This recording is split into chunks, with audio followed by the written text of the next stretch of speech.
दुख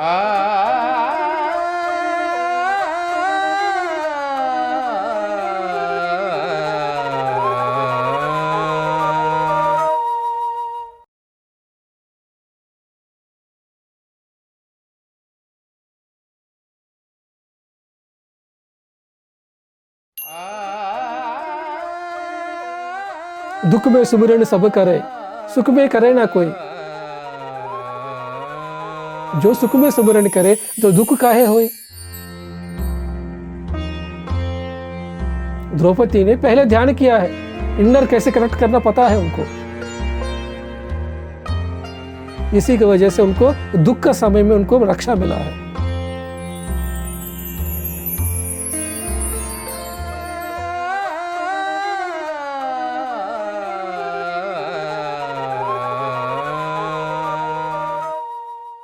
सबको नमस्कार। पीएमसी हिंदी चैनल में आपका स्वागत है, सुस्वागत है। दोस्तों, आज हम सब लोग महाभारत से सीख में द्रौपदी के बारे में जानकारी करेंगे।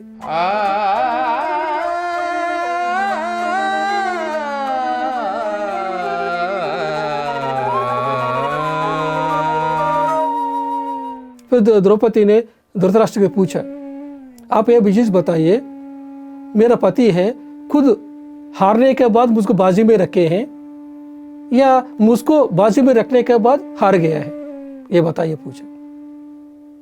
तब धृतराष्ट्र ने बोला है कि वो खुद हारने के बाद आपको रखे हैं। तब द्रौपदी ने पूछा है कि जब खुद हार गया तो पत्नी पर उनको क्या हक रहती है, क्या राइट्स रहती है? तो कोई भी राइट नहीं रहेगा। तो क्या हुआ था कि जब इस तरह का सवाल जब पूछा गया तब धृतराष्ट्र हैरान हो जाते हैं उनका सवाल को देख के। यस, ये धर्म है कि अधर्म है, जब पूछती है धृतराष्ट्र से, तो धृतराष्ट्र कहते हैं कि ये अधर्म है। क्योंकि एक पति को अधिकार कब होती है पत्नी पर? जब पति है तो रहेगा, वो खुद वो दास बन गया, फिर पत्नी को कैसे बाजी में रख सकते हैं? रख नहीं सकते हैं। इसी की वजह से फिर ये अधर्म है, खुद धृतराष्ट्र ने कहा।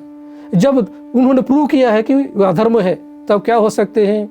अभी कोई भी बंदा बाहर से अभी इंटरफेयर कर सकते उसमें। अभी द्रौपदी कंप्लेंट कर सकते किसी को, श्री कृष्ण को कंप्लेंट कर सकती है। अभी श्री कृष्ण अपना सेना को लेके आके अभी उनको हार सकते हैं। फिर धृतराष्ट्र ने फिर क्या किया कि यस बेटी, आपने जो कहा सही कहा, यह अधर्म है। ठीक है, आपको मैं 3 वर दे दूंगा, आपको क्या चाहिए 3 वर मांगिए। तब द्रौपदी कहती है कि पहले मेरा पतियों को सबको रिहा कर दीजिए, दूसरा है हमारा राज्य उनको दे दीजिए, तीसरा वर है मुझको नहीं चाहिए, क्योंकि राज्य मिल गया तो मैं महारानी है, मैं महारानी बनने के बाद आप क्या देंगे? इसलिए द्रौपदी फेमस हो गया। उस स्थिति में भी उन्होंने मांग सकती है और वर, लेकिन उन्होंने नहीं मांगा। इसलिए धृतराष्ट्र वर दिया है लेकिन वो फेमस नहीं हुआ है, द्रौपदी फेमस हो गया, क्योंकि उन्होंने सिर्फ 2 वर लिया है। तो अपना राज्य को, अपना पति को बचाया अपना इंट्यूशन के द्वारा, अपने इंडर पावर के द्वारा, अपना ध्यान के द्वारा। तो हर एक स्त्री को इस तरह का सिचुएशन आता है हमारे जीवन में, जहाँ पति कुछ नहीं कर सकते, अपना माँ बाप कुछ नहीं कर सकते, अपना सास ससुर कुछ नहीं कर सकते, अकेली हो जाती है। उस समय कौन बचाएगा, कौन रक्षा करेगा? आपका इनर, आपका भीतर का अंतरात्मा ही आपको बचाएगा। इसलिए ध्यान करना चाहिए हमको। जब हम ध्यान करेंगे उसी समय हमको रक्षा मिलेंगे। दुख में सुमिरन सब करे, सुख में करे ना कोई। जो सुख में सुमिरन करे तो दुख काहे होए। द्रौपदी ने पहले ध्यान किया है, इनर कैसे कनेक्ट करना पता है उनको। इसी की वजह से उनको दुख का समय में उनको रक्षा मिला है। हम ध्यान नहीं करेंगे, सडनली हमारे जीवन में कष्ट कोई आया, किसी औरत को पता चला कि उनका हस्बैंड का कहीं अफेयर है, तो क्या होगा? उनका औरत का क्या हालत होगा बताइए। किसी औरत को पता चला उनका हस्बैंड का और एक शादी किया है, किसी औरत को पता चल गया कि अपना जो पति का जो बिजनेस है वो खो चुके हैं, वो लॉस हो चुके हैं, वो जल गया है, उसको आईपी में रखे हैं, उनका जॉब खो चुके, उस तरह के सिचुएशन में आपको कौन रक्षा करेंगे? आपका इनर, उस समय आप भीतर में कनेक्ट हो जाएंगे, आपको जवाब पता चलेंगे। द्रौपदी ने अपना इंट्यूशन के द्वारा, अपना ध्यान का शक्ति के द्वारा अपना पति को रिहा किया है, अपना राज्य को भी वापस लेके आए। ये होते हैं। तो फ्रेंड्स, नारी की शक्ति ऐसा होती है। फिर उसके बाद जब वो लोग अरण्यवास करते थे, अरण्यवास के समय में एक बार दूर्वास महर्षि अपना 200 शिष्य के साथ आया। जब वो आया है, बातचीत हुआ है युधिष्ठिर के साथ। फिर युधिष्ठिर ने कहा है कि कोई भी अतिथि हमारे घर में आते हैं, क्या कहते हैं? भोजन करके जाइए स्वामी जी कहते हैं, लेकिन घर में तो खाना बना नहीं है। फिर क्या होगा? फिर आप नहा के आइए, तब तक खाना रेडी हो जाएंगे। 3-4 लोगों को खाना बनाना तो ठीक है, हो जाएगा, लेकिन 200 लोगों को खाना कैसे बनाएंगे? युधिष्ठिर का क्या काम है? सिर्फ स्वागत किया है, लेकिन बनाने वाली कौन है? द्रौपदी है। उस समय फिर श्री द्रौपदी का फिर हालत खराब हो गया, अभी क्या करूं मैं? फिर उन्होंने श्री कृष्ण परमात्मा के लिए फिर उनके साथ फिर जुड़ के फिर ध्यान किया। फिर अंदर से आवाज आया है कि ऐसा भी द्रौपदी तुम एक काम करो। उन्होंने फिर प्रत्यक्ष रूप में, सूक्ष्म रूप में उनको दर्शन दिया है। अभी आपके घर में क्या खाना बचा है देखिए, उस बर्तन में देखेंगे, बर्तन में देखे तो कुछ भी नहीं है बोलते। फिर ढूंढो, कहीं और कुछ भी मिलेगा। तो ढूंढते हैं तो एक चावल का टुकड़ा मिलती है। फिर वो चावल का टुकड़ा उनको देते हैं। श्री कृष्ण जब उसको खाते हैं, उसके बाद जो दूर्वास महर्षि का जितना भी शिष्य है, 200 शिष्य जो नहाने के लिए गया है, उनको ऐसा लगता है कि उनका पेट पूरा भर गया है। पूरा खाना खाने के बाद पंचपक्ष जो खाना है, जो इतना मस्त खाना, जो खाने के बाद क्या होता है, पेट जैसे भर जाते हैं, ऐसे सब लोग फील करते हैं। फिर वो लोग कहते हैं कि गुरुजी हम नहीं जा सकते, अभी जाएंगे तो हम खाना कैसे खाएंगे, अब पेट भर जैसा लगेगा, हम वापस जाएंगे। ऐसा कहते हुए फिर वो लोग दूर्वास महर्षि और उनका शिष्य चले जाते हैं। इस तरह का फिर द्रौपदी ने फिर अपना ध्यान शक्ति से फिर उन्होंने उस संकट स्थिति से बाहर लेके आया। और एक सिचुएशन आपको बताऊंगा जो हर एक औरत आजकल फेस कर रही है, ईव टीजिंग, हैरासमेंट। उस समय में भी द्रौपदी ने बहुत बार फेस किया है, उस समय भी फेस किया, आजकल औरत भी सब लोग फेस कर रहे हैं। लेकिन इधर कैसे द्रौपदी उस सिचुएशन से, उस हरासमेंट से कैसे बाहर आई है, ये भी हमको सीखना चाहिए। जब वो लोग अज्ञातवास में रहते हैं, अज्ञातवास में द्रौपदी है, उस विराट महाराज का जो महारानी है, उनका असिस्टेंट के रूप में रहती है। उनका साथ उनको देखभाल करने का रूप में, उनका मेकअप का करने वाले रूप में रहती है, एक मेड के रूप में। तो इनका सुंदरता को देख के जो महारानी का जो भाई है, वो है कीचक, वो मोहित होते हैं। तो हमेशा उनके पीछे पड़ते हैं, मेरा इच्छा पूरा करो। फिर द्रौपदी का ऑप्शन नहीं है। वो बहुत बार कहती है कीचक को, मैं 5 गंधर्व मेरा पति है, अगर उनको पता चल गया तो तुम्हारा हालत खराब हो जाएगा। लेकिन वो सुनते नहीं है, बहुत हरास करते हैं उनके पीछे पड़ के। वो जाके महारानी को बताते हैं, मैं महारानी भी चुपचाप रहती है। जाके महाराज को बताते हैं, तुम एडजस्ट करो ना, मैं उसको बता नहीं सकता हूँ क्योंकि वो बैड पर्सन है, वो ताकतवर है। इस तरह महाराज भी ऐसे कहते हैं, महारानी भी ऐसा कहते हैं। फिर उस औरत को कौन बचा सकते हैं? कहीं एक मेड को बचा नहीं सकते एक राजा, फिर क्या हालत होगा। एक दिन फाइनली कीचक आके उनका और परेशान करते, आज तुम मेरा इच्छा पूरा नहीं करेंगे तो देखो बोल के। फिर द्रौपदी ने 5 पांडवों के साथ मिलके प्लान करती है, अभी क्या करना है। श्री कृष्ण से कंसल्ट करते हैं। फिर श्री कृष्ण उनको प्लान देते हैं कि अब भीम है ना, भीम को औरत का वेश करके उनको भेज दो, रूम में भेज दो, भीम उनको संहार करेगा। फिर द्रौपदी है, फिर कीचक को मैसेज देती है कि आज तुम नर्तनशाला में आ जाओ, तुम्हारा इच्छा पूरा करो, इस तरह को उनको मैसेज भेजती है। वो कीचक आने के पहले खुद भीम औरत के रूप में जाके उधर बैठते हैं। क्यों फाइटिंग नहीं किया है भीम और पांडव ने? फाइटिंग करना है तो क्या होता है कि वो भी अपना सेना को लेके आएगा, फिर सेना को मारना, फिर उसको मारेंगे तो सबको पता चल जाएगा, फिर वो लोग अज्ञातवास में है तो कौन मारा है पता चल जाएगा। इसीलिए लोगों ने इस तरह का प्लान किया है। अभी इस समय में क्या होते, वो अकेला आ जाए। जब वो अकेला अंदर चला गया, फिर द्रौपदी ने बाहर से बोल्ट डाल दिया, दरवाजे का बोल्ट डाल दिया, और अंदर जाने के बाद भीम ने उस कीचक को बहुत पिटाई करके उसको मार दिया।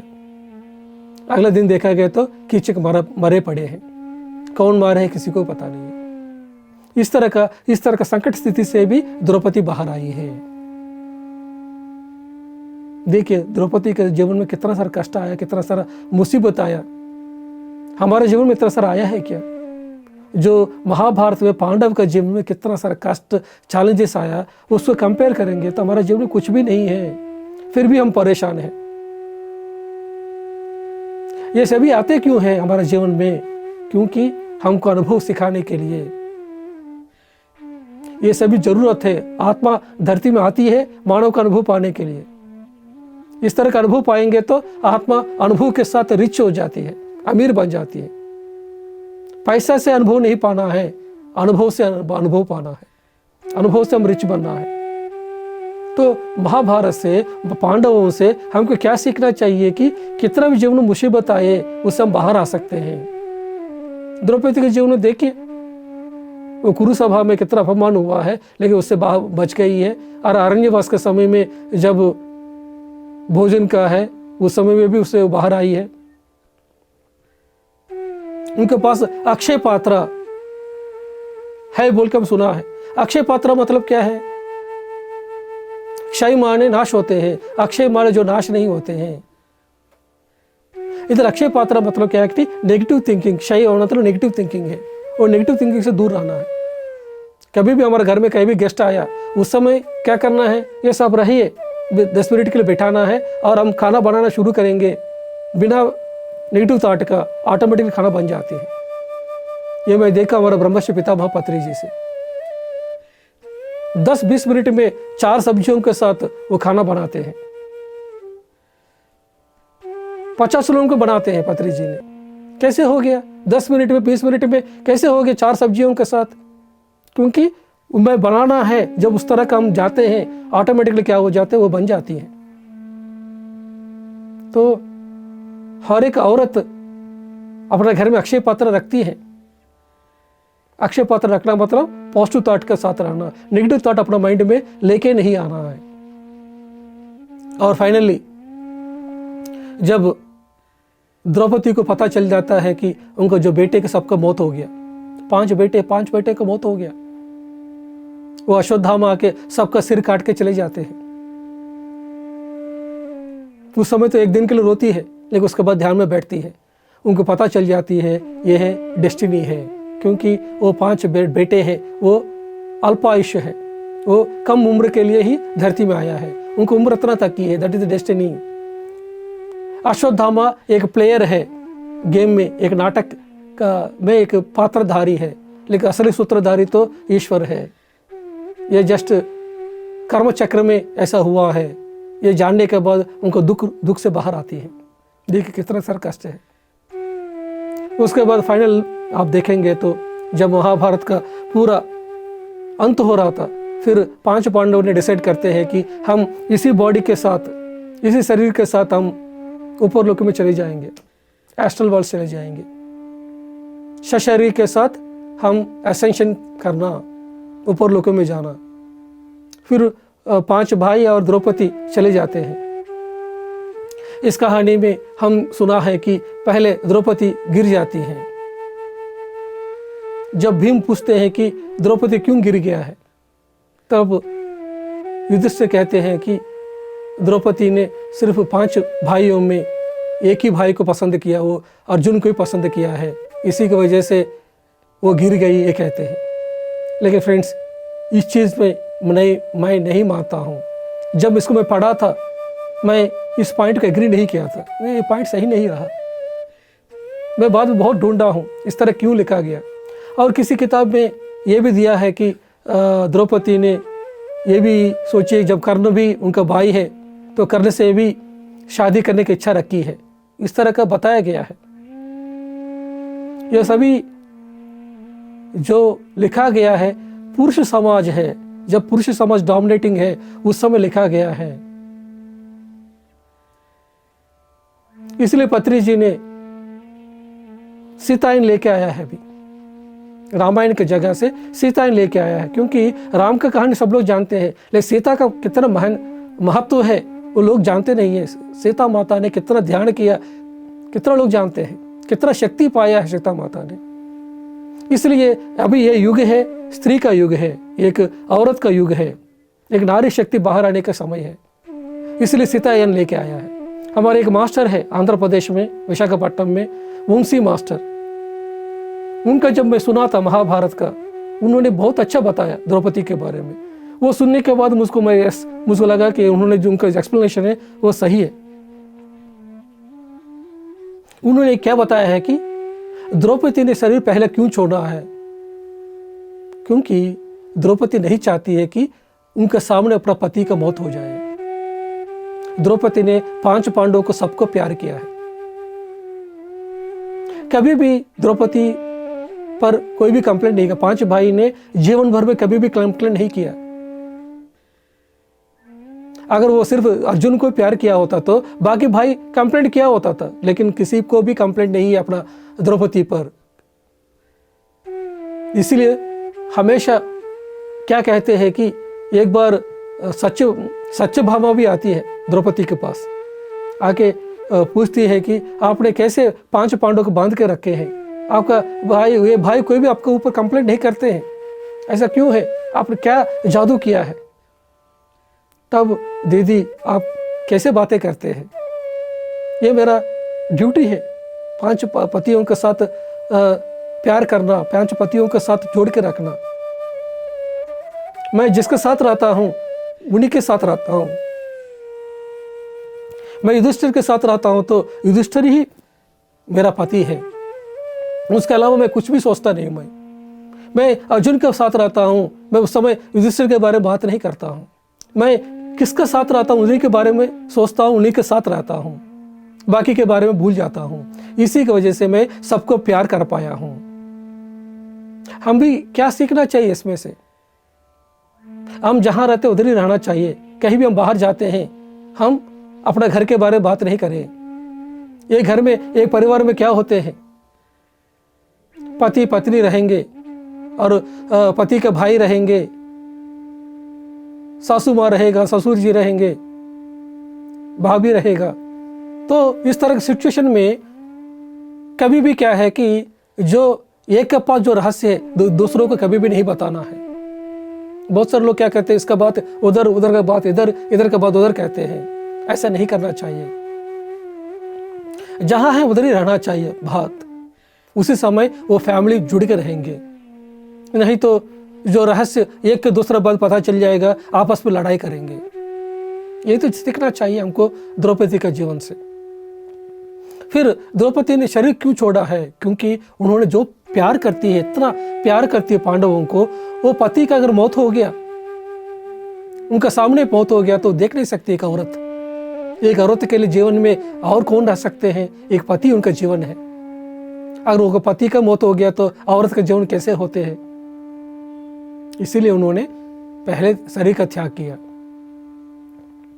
और दूसरा साइड में अगर उनका खुद रहती है, ठीक से चल नहीं पाती है ऊपर में, तो 5 भाई का काम क्या है, उनको बॉडी को उठा के लेके जाना पड़ेगा साथ में। ये तो बाकी समय नहीं है, ये फाइनल टाइम है। जब मौत का समय आते सब लोग अकेले जाना पड़ेगा। फिर उनको बॉडी को लेके जाएंगे, फिर वो लोग कैसे स्वर्ग तक जाएंगे। इसीलिए उन्होंने पहले अपना शरीर छोड़ना पड़ा। देखिए कितना महान नारी शक्ति को दिखाया है द्रौपदी जी ने। उनका जीवन हमारे सबके लिए एक आदर्श है, एक इंस्पिरेशन है। इनर पावर के साथ कनेक्ट होना, हर एक कष्ट को सहना, पतियों को साथ देना, ध्यान करना, घर को संभालना, ये सब कुछ द्रौपदी ने किया है। यही तो हमको द्रौपदी से सीखना चाहिए। नारी शक्ति की जय हो। ये युग है नारी शक्ति का। हर जगह पे अभी फेमिनिन एनर्जी अभी आगे आ रही है। सब लोग अभी वो स्त्री तत्व को जागरूक करने की जरूरत है। हर एक आत्मा में 2 पार्ट्स होते हैं, एक है मेल पार्ट, एक फीमेल पार्ट। एक मेल हो सकते हैं बॉडी के रूप में, लेकिन उनके अंदर आप देखेंगे तो फीमेल पार्ट, मेल पार्ट होती हैं। तो हर एक मर्द अपने भीतर में जो स्त्री तत्व है उसको जागरूक करना पड़ेगा। हर एक स्त्री भी उनके अंदर अगर ज़्यादा मर्दपन है उनके अंदर, वो भी अपना स्त्री तत्व को डेवलप करना है। अभी हम भी अर्धनारीश्वर बनना है। दैट मीन्स 50% फेमिनिटी, 50% आप मेल और फीमेल दोनों एनर्जीज हमको अभी समय में बैलेंस पे लेके आना है। ये युग का काम यही है हमको। अभी तक पुरुष ने डोमिनेट किया, जो मेल एनर्जीज डोमिनेट किया धरती में। अभी स्त्री एनर्जी को डेवलप करना है। अभी हम मेल एनर्जीज 40% लेके आए, 50% लेके आए, तो स्त्री की एनर्जीज अभी 20%, 10% है। ये 10%, 20% को हम डेवलप करते करते 50% लेके आना। कैसे लेके आना? ध्यान करना है। तो स्त्री का जो गुण है, जो सहन शक्ति है, उसको डेवलप करना। जो क्रिएटिव पावर है वो डेवलप करना। घर को अच्छी तरह संभालना है, बच्चों को संभालना है। ये सब कुछ हम देखना है। पुरुष का काम है लड़ाई करना, युद्ध करना, पावर, इसमें रहते हैं। स्त्री कभी भी लड़ाई इनमें नहीं जाती है। जो स्त्री में लड़ाई कर रही है आप देखेंगे तो उनके अंदर क्या है कि वो मेल एनर्जी ज़्यादा डोमिनेट कर रही है, इसी की वजह से वो कर रही है। जो असली स्त्री तत्व के साथ रहेंगे वो लोग हमेशा शांति के साथ रहेंगे, सहनता के साथ रहेंगे। तो फ्रेंड्स, ये है हम द्रौपदी के बारे में आज जानकारी किया। महाभारत सीख में द्रौपदी महान साध्वी के बारे में आज जानकारी करते हुए बहुत खुशी हुआ है। तो व्यास महर्षि को, श्री कृष्ण परमात्मा को, हमारा गुरु ब्रह्मर्षि पितामह पत्री जी को नमस्कार करते हुए फिर हम अगले सेशन में मिलेंगे। Thank you.